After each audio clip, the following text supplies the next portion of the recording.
Today everyone, we are going to be looking at potentially what could work out to be one of the biggest wasted opportunities and missed opportunities when it comes to Naboo Capital Supremacy. And we recently just got Kamino for Capital Supremacy, so that leaves one map left now for this game mode out of the original maps from Battlefront 2, and that is obviously Naboo. Easily the most popular map, the most highly anticipated map, and there's a big opportunity here when it comes to how they could work this map into Battlefront 2. Geonosis got its own Capital Supremacy map, completely different from the Galactic Assault version.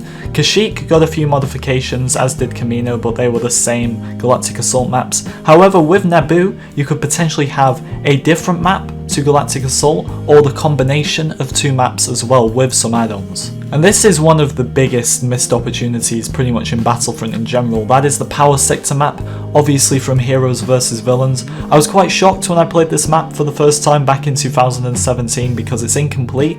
All the really iconic parts from the Phantom Menace are nowhere to be seen, and that's another thing that kind of goes along with this as well. Recently, actually the day I'm recording this is the 20th anniversary of the Phantom Menace. When it goes up, it's going to be well after that date. But I believe the Power Sector map needs to be worked in to Capital Supremacy for Naboo. Even better, it needs to be completely finished off, so you're able to go onto all the different platforms, reach the laser beam area, and then enter that final circular room where obviously Maul ends up killing Qui-Gon and then Obi-Wan ends up defeating Maul. Now there's two options for this. They can just do the Capital Supremacy map for Naboo on the Power Sector only, and obviously extend upon the Power Sector, making it big enough for this game mode. Or they could combine this with the Galactic Assault version of Naboo to make one pretty huge map. Maybe they'd have to create some out of bounds areas, a bit like obviously on Kashyyyk you can't go inside the cruiser when it's on the ground, and on Kamino there's other barriers as well.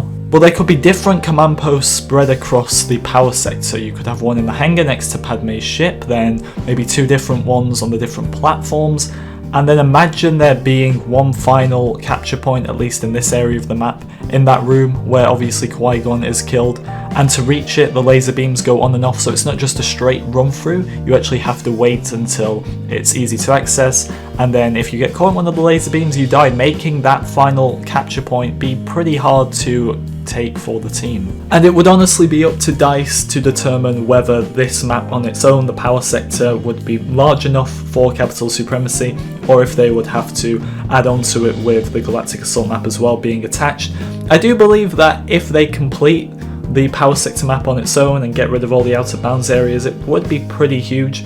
And also, with there being a lot of troopers in the action as well, it wouldn't be so easy to just jump from each platform to platform. You'd have to use certain doorways to access areas, so it's not going to be easy unless you're a hero, which there's only 4 of usually in Capital Supremacy. I think another little missed opportunity as well, and a nice reference to LEGO Star Wars, would be the power generators themselves, the big beams. Maybe you could float up in these as you float up in them in LEGO Star Wars. That would make it easier for troopers to access different platforms. So much can happen here, and if they're too far ahead in the process anyway of making Capital Supremacy for Naboo on the current map for Galactic Assault, then maybe they could do another one in the future, or maybe just finish this map in general, because there's a lot of missed opportunities with it. It's such an iconic location, and unfortunately most of it does go to waste in Battlefront, which is very sad because I remember seeing this in that first trailer and being pretty hyped for this map in particular. But we are going to leave it there for this video. I definitely want to know if you guys think this map could work for Capital Supremacy. I think it would make it my favourite map, and it would make me play Capital Supremacy more, because right now I just really can't be bothered with that game mode most of the time. It drags on for way too long. So yeah, thank you for watching. I do hope you enjoyed, and I'll see you all next time.